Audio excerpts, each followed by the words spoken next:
Hello दोस्तों, नमस्कार। स्वागत है आपका अपने यूट्यूब चैनल नाव रेलवे में। दोस्तों, जैसा कि आपको पता है कि इस चैनल पर रेलवे विभागीय परीक्षा संबंधित प्रत्येक विभाग का प्रश्न पत्र अपलोड किया जाता है, एलडीसी और जीडीसी के। अगर आप इस चैनल पर नए हैं तो प्लीज़ इस चैनल को लाइक कीजिए, सब्सक्राइब कीजिए और अपने दोस्तों के बीच शेयर कीजिए। दोस्तों, इस चैनल पर प्रमोशन से रिलेटेड हर डिपार्टमेंट का प्रश्न पत्र आप लोग को उपलब्ध करवाया जाता है। इसी कड़ी में आज का प्रश्न पत्र मुंबई डिवीजन में हुए 27/8/2023 को स्टाफ एंड वेलफेयर इंस्पेक्टर का जो एग्ज़ाम हुआ था उसका प्रश्न दोस्तों आज हम लोग हल करेंगे। तो दोस्तों, आइए देरी नहीं करते हुए शुरू करते हैं आज का पहला प्रश्न। पहला प्रश्न है दोस्तों, भारतीय रेलवे में कुल कितने जोन हैं? तो इसका सही जवाब हो जाएगा दोस्तों ऑप्शन नंबर सी, 17 जोन। प्रश्न संख्या 2, भारतीय रेलवे में दिनांक डैश से नई पेंशन योजना स्टार्ट हुई। तो इसका सही जवाब हो जाएगा दोस्तों ऑप्शन नंबर ए, 1 जनवरी 2004 से। प्रश्न संख्या 3, प्रशासनिक न्यायाधिकरण अधिनियम संसद द्वारा किस वर्ष पारित किया गया था? तो इसका सही जवाब हो जाएगा दोस्तों ऑप्शन नंबर बी, 1985 ईस्वी में। प्रश्न संख्या 4, डीएआर में मानक प्रपत्र 10 का उपयोग किस लिए किया जाता है? तो इसका सही जवाब हो जाएगा दोस्तों ऑप्शन नंबर ए, सामान्य कार्यवाही में चार्जशीट के लिए। प्रश्न संख्या 5, रनिंग अलाउंस का वह हिस्सा कितना है जो रिटायर हो चुके रनिंग स्टाफ की ग्रेच्युटी की गणना करते समय लिया जाता है? तो इसका सही जवाब हो जाएगा दोस्तों ऑप्शन नंबर डी, 55%। प्रश्न संख्या 6, रेलवे दावा न्यायाधिकरण के कर्मचारियों अधिकारियों का वेतन किसके द्वारा पारित किया जाता है? तो इसका सही जवाब हो जाएगा दोस्तों option number C, senior DPO office के द्वारा। प्रश्न संख्या 7, विकलांग महिला कर्मचारियों को दी जाने वाली बाल देखभाल के लिए विशेष भत्ता क्या है? तो इसका सही जवाब हो जाएगा दोस्तों ऑप्शन नंबर बी, 3000 रुपये। प्रश्न संख्या 7, 7th सीपीसी के अनुसार अधिकतम डीसीआरजी कितनी है? तो इसका सही जवाब हो जाएगा दोस्तों ऑप्शन नंबर ए, 20 लाख रुपये। प्रश्न संख्या 9, एमएससीपीएस के तहत अधिकतम कितने वित्तीय उन्नयन की अनुमति है? तो इसका सही जवाब हो जाएगा दोस्तों ऑप्शन नंबर बी, अधिकतम 3 बार। प्रश्न संख्या 10, निवारण के तहत शिकायत के निवारण के लिए अधिकतम अवधि क्या है? तो इसका सही जवाब हो जाएगा दोस्तों ऑप्शन नंबर ए, 30 दिन। प्रश्न संख्या 11, एचएपीएल के अवकाश खाते में जमा किए गए दिनों की अधिकतम संख्या कितनी होगी? तो इसका सही जवाब हो जाएगा दोस्तों ऑप्शन नंबर डी, इनमें से कोई नहीं। प्रश्न संख्या 12, सेवा अवधि के पूरे कार्यकाल में अनुमत छुट्टी का अधिकतम नगदीकरण कितना हो सकता है? तो इसका सही जवाब हो जाएगा दोस्तों ऑप्शन नंबर बी, 60 दिन, जिसमें से एक बार में 10 छुट्टी 6 बार आप ले सकते हैं। प्रश्न संख्या 13, एचआरएमएस किस पीसीयू द्वारा विकसित किया गया है? तो इसका सही जवाब हो जाएगा दोस्तों option number A, CRIS, central railway information system. प्रश्न संख्या 14, पेंशन का अधिकतम रूपांतरण अनुमत क्या है? तो इसका सही जवाब हो जाएगा दोस्तों ऑप्शन नंबर डी, 40%। प्रश्न संख्या 15, मध्य रेलवे के एसबीएफ के अध्यक्ष कौन हैं? तो इसका सही जवाब हो जाएगा दोस्तों ऑप्शन नंबर बी, प्रधान मुख्य कार्मिक अधिकारी यानी पीसीपीओ। प्रश्न संख्या 16, हाफ सेट कम्प्लीमेंट्री पास की वैधता कितनी होती है? तो इसका सही जवाब हो जाएगा दोस्तों ऑप्शन नंबर डी, 5 महीने। प्रश्न संख्या 17, एसबीएफ के माध्यम से कृति अंग की प्रतिपूर्ति के रूप में कितनी राशि का भुगतान किया जाता है? तो इसका सही जवाब हो जाएगा दोस्तों ऑप्शन नंबर ए 30,000 रुपया। प्रश्न संख्या 18, सुविधा पास में अधिकतम कितने आश्रित को शामिल किया जा सकता है? तो इसका सही जवाब हो जाएगा दोस्तों ऑप्शन नंबर बी 2। प्रश्न संख्या 19, मेजर और माइनर पेनल्टी चार्जशीट जारी करने के लिए उपयोग किए जाने वाले मानक फॉर्म कौन से हैं? तो मेजर के लिए दोस्तों आपको SF5 और माइनर के लिए SF11, ऑप्शन नंबर डी इसका सही जवाब होगा। प्रश्न संख्या 20, ग्रुप सी वेतन स्तर 6 में नियुक्त प्राधिकारी कौन है? तो इसका सही जवाब हो जाएगा दोस्तों ऑप्शन नंबर सी JAG। प्रश्न संख्या 21, सेवानिवृत्ति पेंशन के लिए आवश्यक न्यूनतम अर्हक सेवा क्या है? तो इसका सही जवाब हो जाएगा दोस्तों ऑप्शन नंबर सी 10 वर्ष। प्रश्न संख्या 22, किस DR नियम के तहत राष्ट्रपति से अपील की जा सकती है? तो इसका सही जवाब हो जाएगा दोस्तों ऑप्शन नंबर ए नियम 31 यानी 31। प्रश्न संख्या 23, महाप्रबंधक डैश मेटल टोकन के हकदार हैं? तो इसका सही जवाब हो जाएगा दोस्तों ऑप्शन नंबर सी गोल्ड। प्रश्न संख्या 24, प्रथम श्रेणी सुविधा पास के लिए रनिंग स्टाफ के कितने प्रतिशत रनिंग भत्ते की गणना की जाती है? तो इसका सही जवाब हो जाएगा दोस्तों ऑप्शन नंबर ए 30%। प्रश्न संख्या 25, अगले वर्ष का प्रिविलेज पास कितने दिन पहले जारी किया जा सकता है? तो इसका सही जवाब हो जाएगा दोस्तों ऑप्शन नंबर बी 120 दिन पहले। प्रश्न संख्या 26, कितने बच्चे के लिए बाल शिक्षा भत्ता यानी छात्रावास सब्सिडी की प्रतिपूर्ति का दावा किया जा सकता है? तो इसका सही जवाब हो जाएगा दोस्तों option number A first 2 children. प्रश्न संख्या 27, कर्मचारी मुआवजा अधिनियम के तहत अनुग्रह मुआवजे की अधिकतम सीमा क्या है? तो इसका सही जवाब हो जाएगा दोस्तों ऑप्शन नंबर बी 25 लाख रुपये। प्रश्न संख्या 28, APAR में स्व मूल्यांकन स्तर डैश और उससे ऊपर के स्तर पर काम करने वाले कर्मचारियों के लिए आवश्यक है? तो इसका सही जवाब हो जाएगा दोस्तों ऑप्शन नंबर सी लेवल 6 के लिए। प्रश्न संख्या 29, RELHS का मतलब क्या है यानी इसका फुल फॉर्म पूछ रहा है। तो इसका फुल फॉर्म हो जाएगा दोस्तों retired employee liberalised health scheme, option number D. प्रश्न संख्या 30, 1/7/2017 से पेंशन भोगियों पारिवारिक पेंशन भोगियों को दे निश्चित चिकित्सा भत्ते की राशि क्या है? तो इसका सही जवाब हो जाएगा दोस्तों ऑप्शन नंबर बी 1,000 रुपये। प्रश्न संख्या 31, डॉक्टरों को दिए जाने वाले नॉन प्रैक्टिसिंग अलाउंस की दर क्या है? तो इसका सही जवाब हो जाएगा दोस्तों ऑप्शन नंबर बी 20%।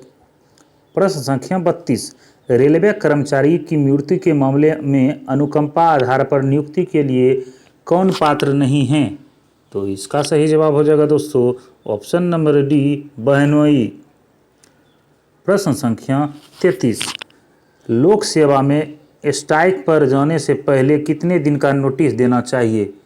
तो इसका सही जवाब हो जाएगा दोस्तों ऑप्शन नंबर बी 6 सप्ताह पहले।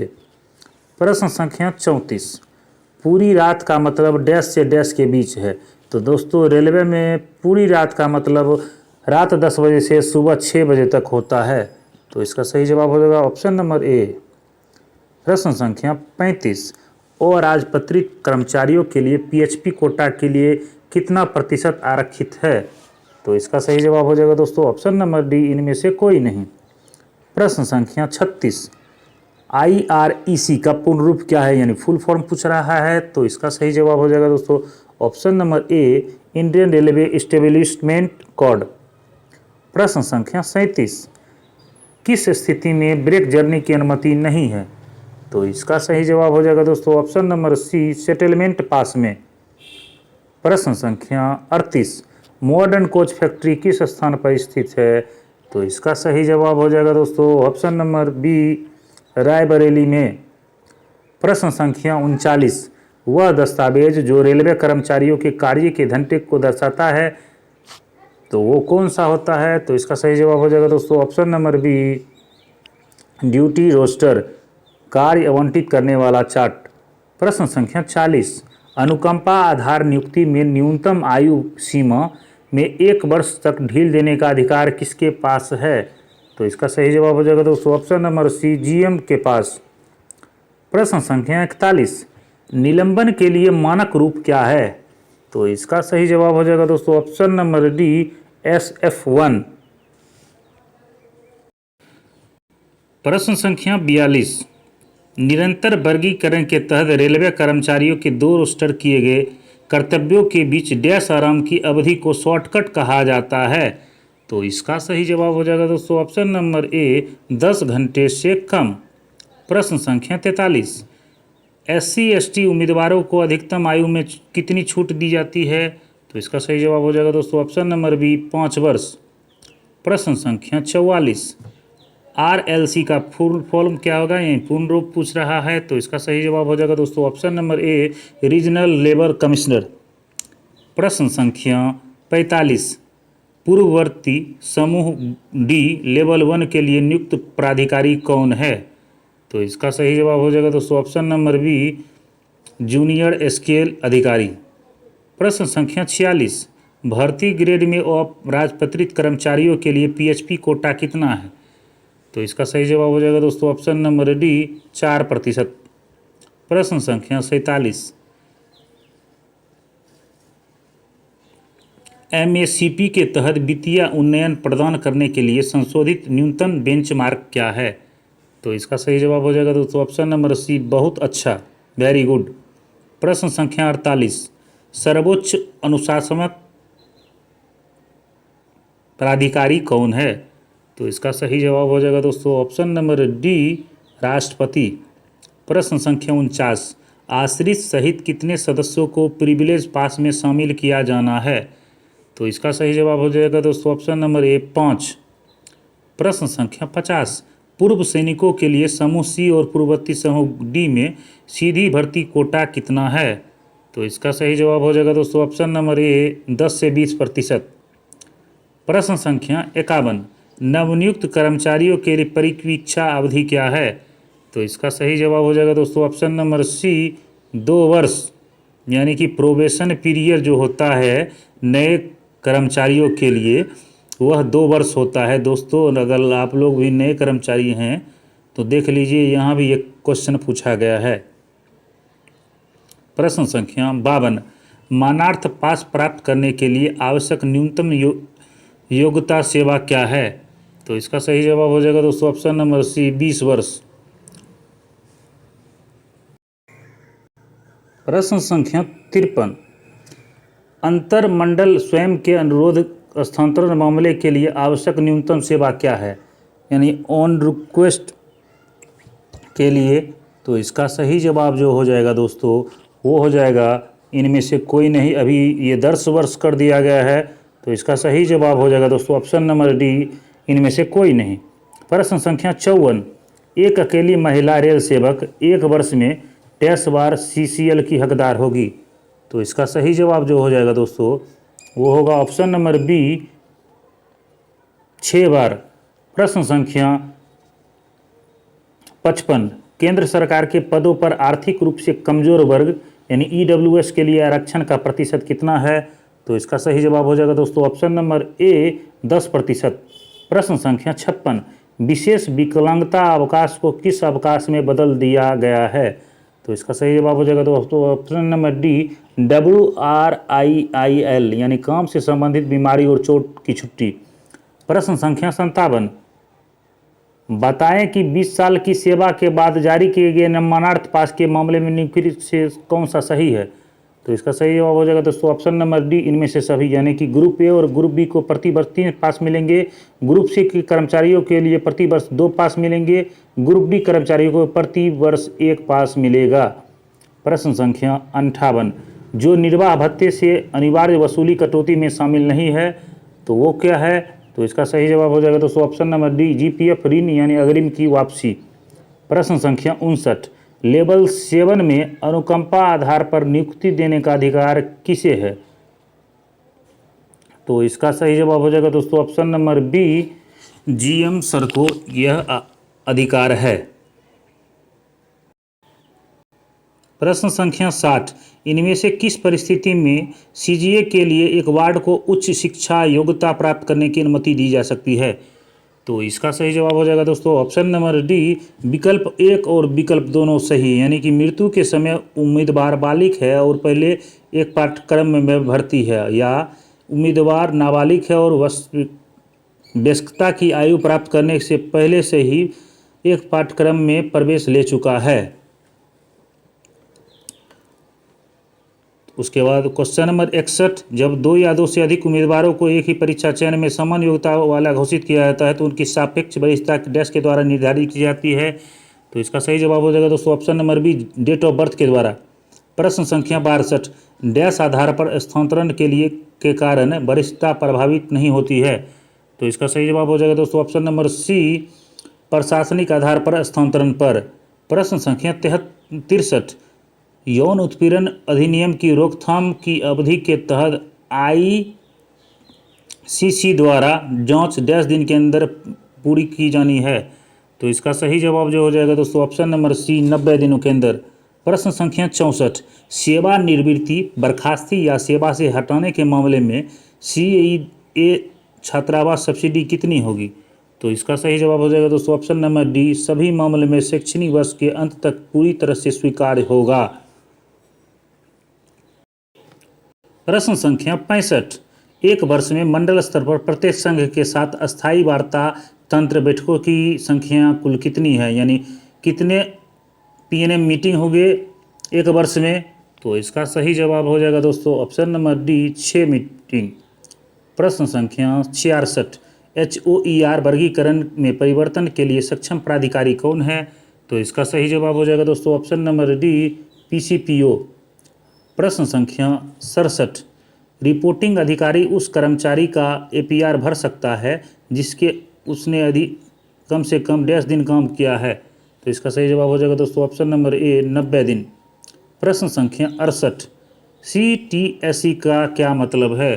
तो इसका सही जवाब हो जाएगा दोस्तों ऑप्शन नंबर डी, आपातकालीन स्थिति में कैशलेस उपचार योजना।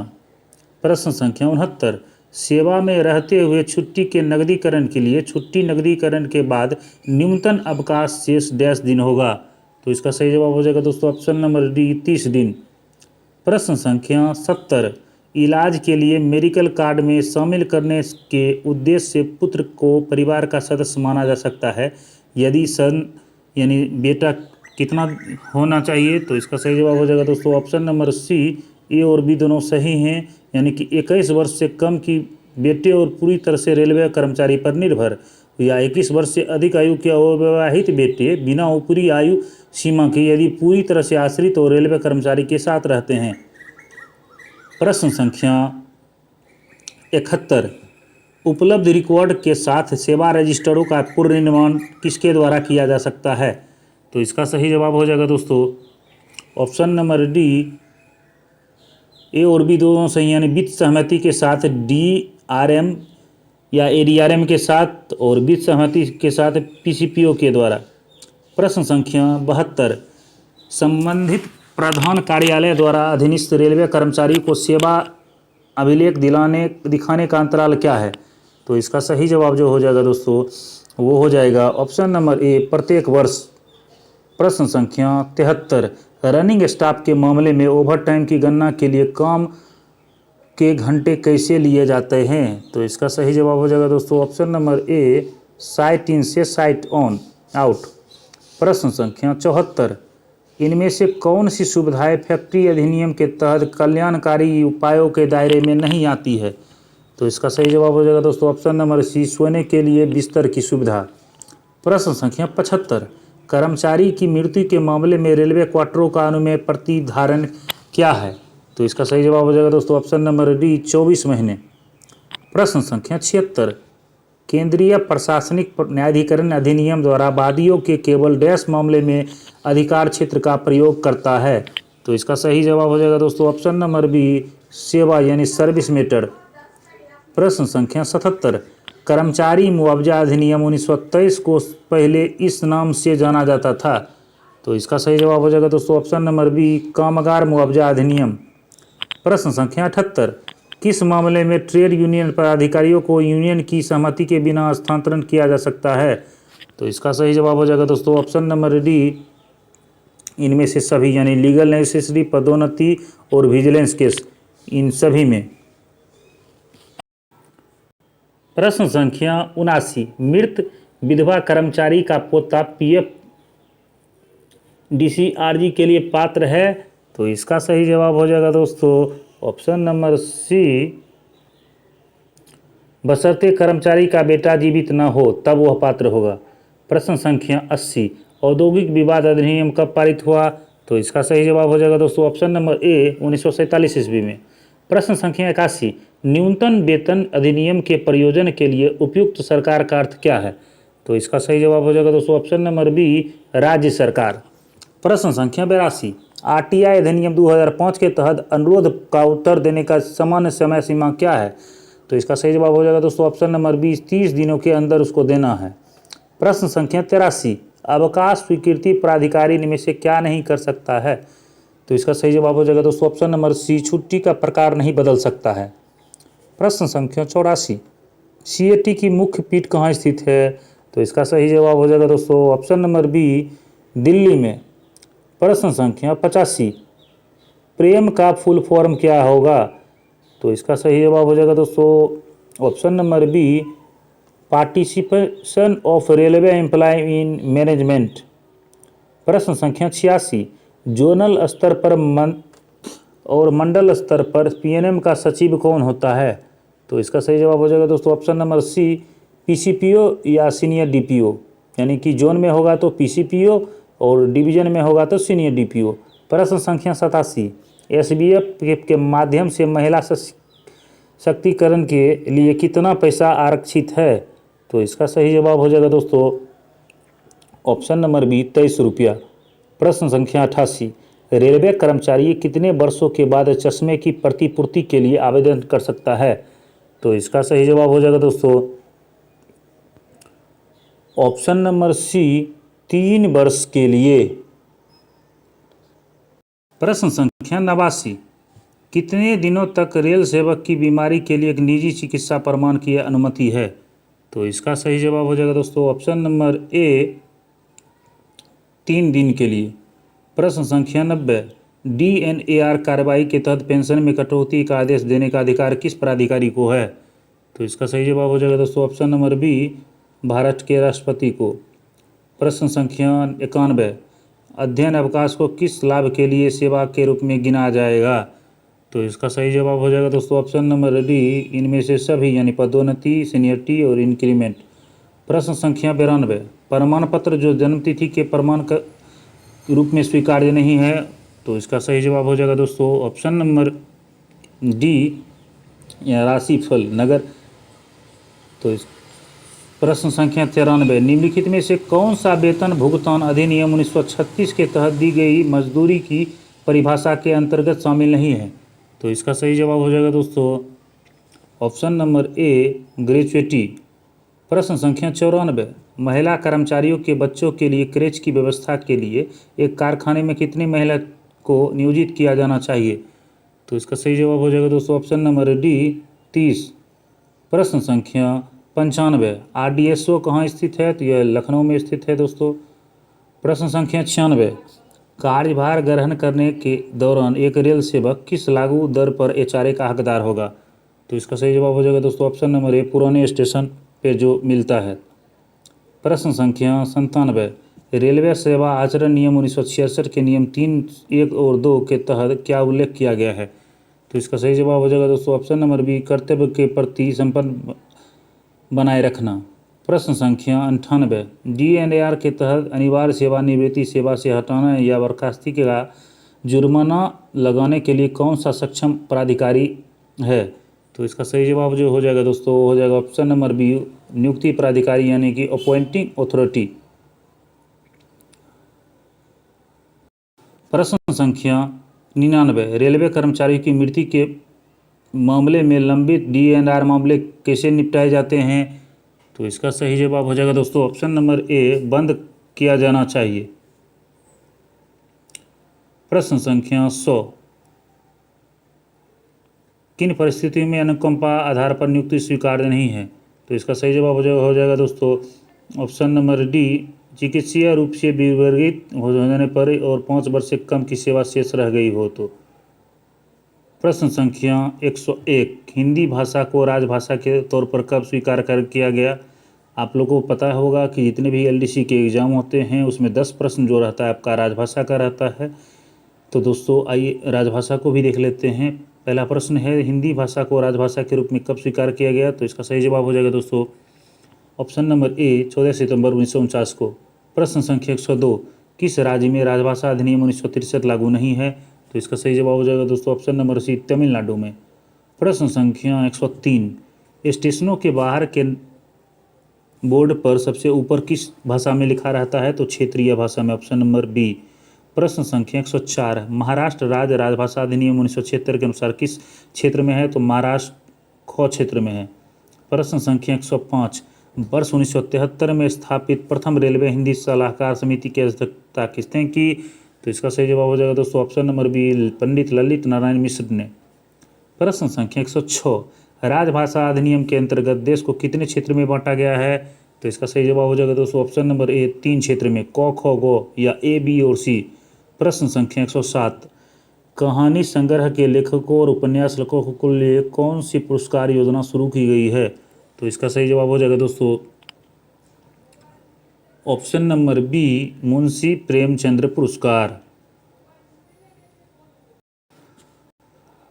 प्रश्न संख्या 108, हिंदी में प्राप्त पत्र का उत्तर किस रूप में दिया जाना चाहिए? तो इसका सही जवाब हो जाएगा दोस्तों ऑप्शन नंबर ए, हिंदी में। प्रश्न संख्या 109, 8वीं अनुसूची में शामिल विदेशी भाषा क्या है? तो इसका सही जवाब हो जाएगा दोस्तों ऑप्शन नंबर डी, नेपाली। और आज का अंतिम प्रश्न दोस्तों, राजभाषा विभाग किस मंत्रालय के अधीनस्थ है? तो इसका सही जवाब हो जाएगा दोस्तों ऑप्शन नंबर ए, गृह मंत्रालय। तो दोस्तों ये थे मुंबई डिवीज़न में हुए 27/8/2023 को स्टाफ एंड वेलफेयर इंस्पेक्टर के एग्ज़ाम क्वेश्चन पेपर। अगर आपको यह वीडियो अच्छा लगा तो प्लीज़ चैनल को लाइक और सब्सक्राइब करना ना भूलें दोस्तों। और जिन्होंने यह क्वेश्चन अवेलेबल करवाया उनका तहे दिल से शुक्रिया दोस्तों। अगर आप लोग का भी कोई एग्ज़ाम हो रहा है एलडीसी का तो क्वेश्चन पेपर ज़रूर भेजने की कृपा करें जिससे और भी विद्यार्थियों को लाभ पहुंचाया जा सके। तो दोस्तों आज के लिए इतना ही, मिलते हैं फिर नए वीडियो के साथ, तब तक के लिए जय हिंद जय भारत।